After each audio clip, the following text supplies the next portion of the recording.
یک زن 34 ساله از تاجیکستان در جمهوری انگوشستان روسیه برای جلب دختر 11 سالش به طلبندگی در نزد مسجد مرکزی شهر مالگابک به 1 سال زندان محکوم شد، ولی دادگاه مالگابک با نظر داشت اینکه تسینووا سرابانی 4 کودک خردسال را به عهده دارد او را شرطاً محکوم کرده است. 100 نفر از جوگه ها از تاجیکستان و ازبکستان هر سال برای طلبندگی به ولایت‌های مسلمانشین روسیه از جمله به جمهوری‌های قفقاز شمالی می‌روند. ساکنان محلی بسیار وقت آنها را تاجیک یا ازبک گمان می‌کنند و در ذهن بسیاریشان چنین تصور حاصل شده است که تاجیکان و ازبکان زندگی خود را با طلبندگی پیش می‌برند. پروکوراتور جمهوری انگوشستان خبر داد که دادگاه شهر مالگابک اخیراً پرونده جنایتی زن 34 ساله شهروند تاجیکستان تسینووا را بر اساس قسم دوم ماده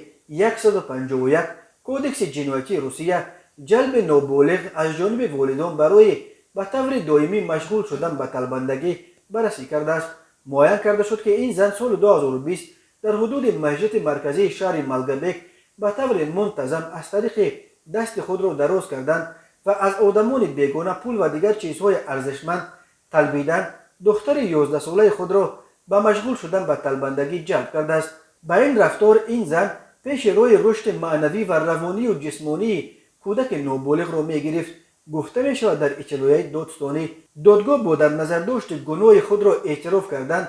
و سرابانی 4 کودک خردسال به عهده داشتن این زن او را به 1 سال شرطی زندان محکوم کرده برای 6 ماه مهلت سنجشی مقرر کرده است.